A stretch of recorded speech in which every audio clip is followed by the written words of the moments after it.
السلام علیکم۔ آج ہم پڑھیں گے قرآن پاک کا نزول کیسے ہوا، ٹھیک ہے، پہلی وحی کا آغاز کیسے ہوا، اس کے بعد جو ہے وہ کیسے دوسری تیسری اور ایسا ایسا جو ہے وہ ایک وحی کا جو ہے وہ سلسلہ جاری ہوا۔ قرآن پاک کا جو نزول ہے وہ سب سے پہلے کیا ہے کہ 23 سے کام سال کے عرصے میں نازل ہوا، لیکن یہ آہستہ آہستہ ایک بار کی بجائے یہ آہستہ آہستہ نازل ہوتا رہا، اور یہ تب نازل ہوا جب ہمارے نبی صلی اللہ علیہ وآلہ وسلم کی عمر مبارک جو تھی وہ کیا تھی، 40 برس تھی۔ آپ صلی اللہ علیہ وآلہ وسلم کو جو ہے وہ خواب میں جو یعنی سچے خواب آیا کرتے تھے۔ حضرت عائشہ فرماتی ہیں کہ حضرت محمد صلی اللہ علیہ وسلم کو جو ہے وہ سچے خواب آیا کرتے تھے، جیسے حضرت صلی اللہ علیہ وسلم رات کو خواب میں دیکھا کرتے تھے، دن کی روشنی میں، سفید روشنی میں وہ بعینِ ویسے ہی واقع ہو جایا کرتی تھی بات۔ آپ جو ہے ہم جانتے ہیں کہ اب ساری زندگی جو ہے وہ شراب نوشی اور زناکاری، توہم پرستی وغیرہ اور بت پرستی وغیرہ سے بہت دور تھے، اور آپ کو ان کے سامنے آپ کو ان ساری چیزوں سے بے حد نفرت تھی۔ اسی لیے جو ہے جب آپ کا دل ان ساری چیزوں کو دیکھ کر گھبرا جاتا تھا تو آپ صلی اللہ علیہ وآلہ وسلم جو ہے وہ غور و فکر کے لیے غار حرا میں تشریف لے جایا کرتے تھے، اپنے کھانے پینے کا سامان لیتے، اور عام طور پر آپ کے ساتھ ستو اور پانی ہوا کرتا تھا، ستو کھجوریں اور پانی آپ کے ساتھ ہوا کرتا تھا۔ آپ وہاں لے جا کر جو ہے وہ کئی دن رات عبادت میں مشغول رہتے، اور اس کے بعد جب آپ کے کھانے پینے کا سامان ختم ہو جاتا تو دوبارہ تشریف لے آتے مکہ میں، اور اس کے بعد جو ہے وہ واپس اپنا خوراک لے جا کر دوبارہ واپس غار حرا میں تشریف لے جاتے تھے۔ وحی کا آغاز جو ہے وہ کہاں سے ہوا؟ وحی کا آغاز جو ہے وہ غار حرا سے ہی ہوا۔ غار حرا میں جو ہے وہ ہمارے نبی صلی اللہ علیہ وآلہ وسلم کی عمر جب 40 برس تھی تو آپ عبادت میں مشغول تھے۔ حضرت جبرائیل جو ہے وہ حضرت محمد صلی اللہ علیہ وسلم اللہ تعالیٰ حضرت جبرائیل جو ہے وہ اللہ تعالیٰ کا پیغام لے کر حضرت محمد صلی اللہ علیہ وسلم کے لیے نازل ہوئے، کے لیے زمین پر آئے اور فرمایا اقرا، پڑھیے۔ آپ صلی اللہ علیہ وآلہ وسلم نے فرمایا انا بقاریٌ، میں پڑھنے والا نہیں ہوں، یعنی میں نے کسی مدرسے سے تعلیم حاصل نہیں کی ہے۔ یہ نہیں کہا کہ میں پڑھا لکھا نہیں ہوں کہ آپ مجھے پڑھائیں گے تو میں تب بھی نہیں سیکھ پاؤں گا، بلکہ یہ کہا کہ یہ نہیں کہا کہ انا امیٌ، میں ان پڑھ ہوں، بلکہ یہ کہا انا بقاریٌ، یعنی اگر آپ مجھے پڑھائیں گے تو میں پڑھ لوں گا، لیکن میں فی الحال کسی مدرسے سے تعلیم حاصل نہیں کی ہے۔ 3 بار جو ہے وہ ہمارے آقا نے یہی جواب دیا، تو حضرت جبرائیل علیہ السلام نے جو ہے آپ صلی اللہ علیہ وآلہ وسلم کو سینے سے لگا کر زور سے بھینچا اور فرمایا کہ اقرا، پڑھیے، اور اپنا علم جو ہے وہ ان کے سینے میں ٹرانسفر کر دیا۔ پھر جو ہے وہ حضرت جبرائیل نے جو ہے وہ سورۃ العلق کی جو ہے وہ پہلی 5 آیات جو ہے وہ پہلی 5 آیات تلاوت کی۔ اس وقت جو ہے وہ حضرت محمد صلی اللہ علیہ وسلم کی عمر 40 سال 6 ماہ اور 15 دن تھی، اور شمسی حساب سے اگر ہم دیکھیں سورج کے حساب سے 39 سال 3 ماہ اور 16 دن تھی، ٹھیک ہے۔ سورۃ العلق کی جو ہے وہ ابتدائی 5 آیات کہ اگر ہم دیکھیں یعنی وہ کس وقت نازل ہوئی تھی یہ آیات، ماہرین فلکیات کہتے ہیں کہ جس رات وحی مبارک نازل ہوئی تھی اس کے بعد جو آنے والا دن تھا وہ سوموار کا دن تھا، اور بظاہر ہم اندازہ کرتے ہیں کہ وہ آدھی رات کے بعد 2-2:30 بجے کا، یعنی یہ ڈاکٹر محمود احمد غازی کا قول ہے کہ 2:30 بجے کا وقت ہوگا، اور شمسی تاریخ اس دن 28 جولائی 610 عیسوی کی تھی۔ پیر کا دن شروع ہو چکا تھا، مغرب کے بعد جو اسلامی طور پہ دن شروع ہو جاتا ہے۔ غار حرا میں علیہ صبح 2-2:30 بجے کے بعد سورۃ العلق کی پہلی 5 آیات نازل ہوئی، اور اس بارے میں کسی قسم کا کوئی اختلاف نہیں ہے۔ پہلی وحی کون سی تھی؟ اقرا، سورۃ العلق کی پہلی 5 آیات، اقرا بسم ربک الذی خلق، خلق الانسان من علق، اقرا وربک الاکرم الذی علم بالقلم، علم الانسان ما لم یعلم، یعنی پڑھیے اپنے پروردگار کے نام سے۔ یعنی سب سے پہلی جو تعلیم دی گئی وہ کس کی دی گئی؟ تعلیم پہلا جو آپ کو وحی نازل ہوئی اس کے بارے میں کس کے بارے میں ہے؟ آپ کو علم کے بارے میں دی گئی، لیکن ساتھ میں یہ بھی فرمایا کہ وہ جو علم ہے وہ کس کے بارے میں ہونا چاہیے؟ اپنے پروردگار کے بارے میں، جس نے انسان کو گوشت کے لوتھڑے سے پیدا کیا۔ یعنی انسان شروع میں جب پیدا ہوا تو وہ کیا تھا؟ سوائے ایک لوتھڑے کے اور کچھ بھی نہیں تھا۔ پڑھیے تیرا پروردگار بڑا کریم ہے جس نے قلم کے ذریعے انسان کو علم سکھایا اور انسان کو وہ بھی سکھایا جو وہ نہیں جانتا تھا، ٹھیک ہے۔ اب اس کے بعد جو ہے ہمارے آقا صلی اللہ علیہ وآلہ وسلم جو ہے گھر گھبرا گئے اور اپنے گھر جو ہے وہ تشریف لے گئے، اور حضرت خدیجہ سے فرمایا زملونی زملونی، یعنی مجھے کمبل اڑا دیجیے، یا دثرونی دثرونی، مجھے کمبل اڑا دیجیے۔ حضرت ختیجہ نے جو ہے وہ سارا پوچھا کہ کیا وجہ ہے کہ آپ اتنے جو ہے وہ گھبرائے ہوئے لگ رہے ہیں۔ ہمارے آقا نے جو ہے وہ ان کو ساری تفصیل بتائی۔ حضرت ختیجہ نے فرمایا کہ آپ جو ہے وہ پریشان نہ ہوئیں، آپ سچ بولتے ہیں، یتیموں، بیواؤں، مسکینوں کی جو ہے وہ خبرگیری کرتے ہیں، ان کی ہر طرح سے جو ہے وہ مدد کرتے ہیں، مہمان نواز ہیں۔ اللہ تعالیٰ آپ کو جو ہے آپ کی نیکیوں کے بدلے میں کبھی بھی آپ کو تنہا نہیں چھوڑے گا۔ اس کے بعد وہ آپ کو اپنے کزن ورقہ بن نوفل کے پاس لے گئے جو انجیل کے ماہر تھے۔ انہوں نے کہا کہ یہ وہی ناموس فرشتہ ہے جو حضرت موسیٰ علیہ السلام پر نازل ہوا کرتا تھا، کاش میں اس وقت آپ کا ساتھ دے سکتا جب قوم جو ہے وہ آپ کو مکہ سے نکال دے گی۔ اگر ہم یہاں پر دیکھیں تو یہاں پر جو ہے وہ حضرت جبرائیل حضرت ختیجہ نے جو ہے یا حضرت صلی اللہ علیہ وسلم کے چچا اور باقی سارے کسی بھی لوگوں نے جو ہے وہ یہ نہیں کہا ہمارے آقا صلی اللہ علیہ وسلم کو کہ آپ کو تو فلاں راہب نے بھی جو ہے تسلی دی تھی کہ یہاں یہ جو ہے یہ لڑکا بڑا ہو کر جو ہے نبی بنے گا، ٹھیک ہے، یہ یہاں پہ کہیں بھی نہیں ہے، بلکہ کیا تسلی دی حضرت ختیجہ نے کہ سچ بولتے ہیں، مدد کرتے ہیں، یتیموں، بیواؤں، مسکینوں کی مہمان نواز ہیں، تو اللہ تعالیٰ ان تمام خصوصیات کی بنیاد پر آپ کو تنہا نہیں چھوڑیں گے، ٹھیک ہے۔ اب اس پہلی وحی کے بعد جو ہے وہ کیا ہے کہ دوسری وحی کے آنے میں جو ہے وہ کافی عرصہ لگ گیا۔ عام طور پر جو ہے یعنی کچھ کہتے ہیں سال لگ گیا، کوئی کہتے ہیں 2 مہینے، 3 مہینے۔ عام طور پر جو متفق رائے ہے وہ یہ ہے کہ 6 ماہ کا عرصہ تھا۔ اس کو ہم کہتے ہیں کہ وہ یہ عرصہ جو ہے وہ فترۃ الوحی ہے، یعنی فترۃ الوحی یعنی وحی کا رک جانا، کہ وحی رک گئی۔ اس عرصے میں حضرت محمد صلی اللہ علیہ وسلم فرماتے ہیں کہ میں بہت پریشان ہوا اور بعض اوقات میرا دل کیا کرتا تھا کہ میں کسی پہاڑ سے چھلانگ لگا دوں۔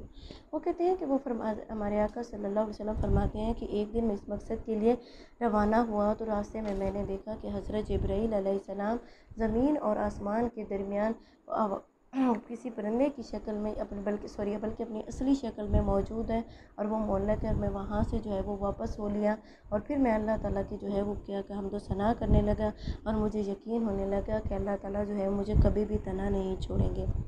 6 ماہ کے بعد جو ہے وہ دوسری وحی نازل ہوئی۔ دوسری وحی جو ہے وہ سورۃ 29ویں سپارے میں ہے، یا ایھا المدثر یا ایھا المدثر قم فانذر وربک فکبر وثیابک فطہر والرجز فاہجر، یعنی اے چادر اوڑھنے والے اٹھیے، یا اے کملی والے اٹھیے، لوگوں کو کیا کریں، قم کھڑے ہو جائیں، فانذر اور لوگوں کو ڈرائیے، وربک اور تیرا رب جو ہے، وربک فکبر اپنے رب کی بڑائی بیان کیجیے، اللہ تعالیٰ کی عبادت کیجیے، وثیابک فطہر اپنے کپڑے صاف رکھیے، والرجز فاہجر اور گندگی سے دور رہیے، یعنی اٹھیں۔ اب یہ جو پیغام جو آپ کو لوگوں کو جو آپ تک حضرت جبرائیل نے پہنچایا ہے، اس کو جو ہے وہ کیا کریں، لوگوں تک پہنچائیں، لوگوں کو ڈرائیں کہ جو کام وہ غلط کر رہے ہیں اس کے نتیجے میں انہیں عذاب الہی نہ لے لے۔ آپ بھی اپنے پروردگار کی جو ہے وہ بڑائی بیان کیجیے اور ساتھ میں ہی روحانی اور جسمانی طور پر جو ہے وہ صاف رہیے اور گندگی سے دور رہیے۔ یہاں بھی آپ کو پہلے کیا ہے کہ آپ کے نبوت کے منصب سے آگاہ کر دیا گیا کہ اب جو ہے وہ آپ کے جتنا آرام کا وقت تھا وہ ختم ہو چکا، اب آپ کے لیے جو ہے وہ ایک بہت بڑا بھاری اور مشکل کام منتظر ہے۔ آپ جو ہے وہ تبلیغ کا جو ہے وہ کیا کریں، سلسلہ شروع کر دیں۔ تیسری وحی اب یہ جو ہے دوسری وحی، اب یہ جو ہے وہ حضرت محمد صلی اللہ علیہ وسلم نے اس کے بعد جو ہے وہ خفیہ تبلیغ کا جو ہے وہ سلسلہ شروع کر دیا۔ سب سے پہلے جو ہے یعنی سارے لوگوں کو تبلیغ کی، ان میں جو ہے اور کچھ لوگ اسلام لے جن کو ہم سابقون الاول میں شمار کرتے ہیں۔ اب تیسری وحی جو ہے یعنی 3 سال تک جب خفیہ تبلیغ کا سلسلہ جاری رہا تو تیسری جو ہے وہ وحی نازل ہوئی جو سورۃ الحجر کی آیات ہیں۔ اب کہ قرآن پاک میں کیا ہے، فاصدع بما تؤمر واعرض عن المشرکین، ٹھیک ہے، یعنی جس کام کا آپ کو حکم دیا جاتا ہے اسے کھل کر اور واضح الفاظ میں بیان کر دیجئے اور مشرکین سے منہ پھیر لیجئے۔ کوئی ضرورت نہیں ہے مشرکین کی طرف توجہ دینے کی، ان کو جو ہے وہ بادر نہ کریں، ان کی طرف خیال نہ کریں، بلکہ جس کام کے لیے آپ کو منتخب کیا ہے آپ اس کے لیے جو ہے وہ کیا کریں، اس کے لیے اپنا کمر بستہ ہو کر کھڑے ہو جائیں۔ مشرکین چاہے جو بھی کرتے رہیں ان کی طرف جو ہے وہ آپ توجہ نہ دیجیے۔ چوتھی وحی، اس کے بعد جو ہے وہ چوتھی وحی سورۃ شورا کی آیات نازل ہوئیں۔ اس کیا ہے قرآن پاک میں وَأَنذِرْ عَشِيرَتَكَ الْأَقْرَبِينَ، یعنی اپنے قریبی رشتہ داروں کو ڈرائیے.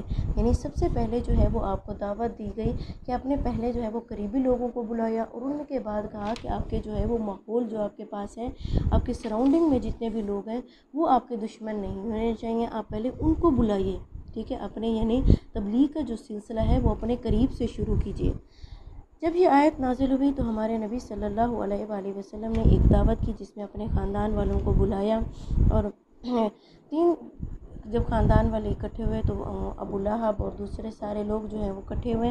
انہوں نے جو ہے وہ کیا باتیں کرنا شروع کر دی، اور ہمارے نبی صلی اللہ علیہ وآلہ وسلم کو جو ہے وہ موقع ہی نہ دیا کہ وہ بات کرتے.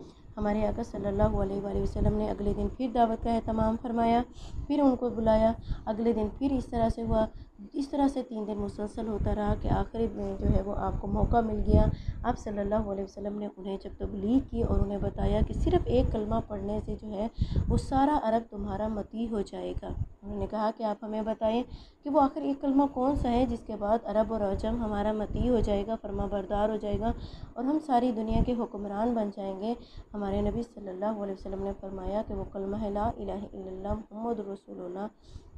اس کے بعد یہ بات سنتے ہی وہ سارے غصے میں ہو گئے اور فرمایا کہ آپ نے ہمیں اس باللہ اس فضول سے کام کے لیے اکٹھا کیا تھا، اور وہ چلے گئے. اور اس موقع پر حضرت علی نے فرمایا کہ میں آپ کے ساتھ ہوں اگرچہ میری ٹانگیں کمزور ہیں. اور اس کے بعد فرماتے ہیں کہ حضرت ابو طالب نے فرمایا تھا کہ آپ ان کا ساتھ دیا کریں، حضرت محمد صلی اللہ علیہ وسلم کا ساتھ دیں. حضرت علی سے فرمایا اور میں انہیں صحیح راستے پر پاتا ہوں. ٹھیک ہے، اس کے بعد ہم پڑھتے ہیں کہ آخری وحی کون سی ہوئی. آخری وحی کے بارے میں جو ہے، یعنی جہاں تک آخری وحی کا تعلق ہے، اس کے بارے میں جو ہے وہ صحابہ کے درمیان عام طور پر اختلاف پیدا ہوا. اختلاف کی وجوہیں بھی مختلف ہیں. اس اختلاف کی سب سے بڑی وجہ یہ ہے کہ حضرت محمد صلی اللہ علیہ وآلہ وسلم نے یہ کہیں نہیں فرمایا تھا کہ یہ آخری وحی ہے اور اب قرآن مجید مکمل ہو گیا. جب آپ صلی اللہ علیہ وآلہ وسلم دنیا سے تشریف لے گئے، اس وقت صحابہ کرام رضی اللہ تعالیٰ عنہ کا پتہ چلا کہ آج قرآن مجید مکمل ہو گیا. اس وقت جس کے پاس بھی جو صورت یا آیت سب سے آخر میں پہنچی تھی، اس نے اس کو آخری وحی سمجھا. حضرت ہمارے نبی صلی اللہ علیہ وآلہ وسلم کیا دنیا سے تشریف لے جانے سے قبل، یعنی تقریباً 86 روز قبل حجۃ الوداع کے موقع پر، فتح مکہ کے بعد حجۃ الوداع کے موقع پر جب آپ صلی اللہ علیہ وسلم میدان عرفات میں جبل رحمت سے اپنا مشہور خطبہ فرما رہے تھے، تو اس وقت جو ہے وہ یہ آیت نازل ہوئی، الیوم اکملت لکم دینکم واتممت علیکم نعمتی ورضیت لکم الاسلام دینا. آج کے دن میں نے تمہارے لیے تمہارا دین مکمل کر دیا اور تم پر اپنی نعمت تمام کر دی، اور میں نے تمہارے لیے دین اسلام کو پسند فرمایا. ٹھیک ہے، ہم عام طور پر جو ہے یہ تکمیل دین کی آیت تو ہے، لیکن بعض لوگ جو ہیں وہ اس کو آخری آیت بھی کہتے ہیں. اس کی وجہ کیا تھی کہ اس وقت یعنی خطبہ حجۃ الوداع میں 1,24,000 جو صحابہ کرام آپ کے سامنے تھے، انہوں نے ان کے سامنے آپ صلی اللہ علیہ وآلہ وسلم نے یہ آیت تلاوت فرمائی. ان صحابہ کرام میں سب کا تعلق جو ہے وہ مدینہ منورہ سے نہیں تھا، وہ مختلف شہروں سے آئے ہوئے تھے. انہوں نے آخری وحی جو زبان رسالت حضرت محمد صلی اللہ علیہ وآلہ وسلم سے سنی، وہ یہی آیت مبارکہ تھی. اس کے بعد سب جو لوگ جو تھے وہ اپنے اپنے علاقوں اور گھروں کو واپس چلے گئے. اس کے بعد ان کو سرکار رسالت مآب کی زبان مبارک سے کوئی اور آیت یا صورت سننے کا موقع نہیں ملا، اس لیے انہوں نے اسی وحی کو ہی آخری وحی سمجھا.